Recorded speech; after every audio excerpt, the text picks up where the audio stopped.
Yo, what's up guys? Welcome back to the channel. In today's tutorial, we're going to talk about how to track your credit score in Lendingclub.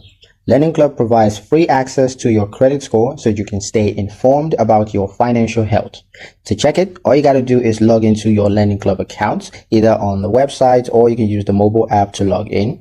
And from the main menu, just go to the credit profile or credit score tracking section. Once inside, you're going to see your most recent score, which updates automatically every month.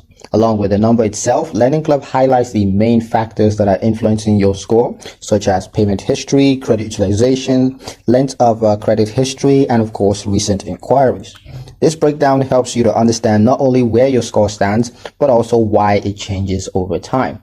Importantly, viewing your score here does not impact your credit reports because Lendingclub uses a soft inquiry. By checking regularly, you can keep track of improvements as well as catch any unexpected drops and of course stay ready before applying for new loans or credits. And that's pretty much it for the video, guys. Hope you liked it. Hope you found the information here useful enough.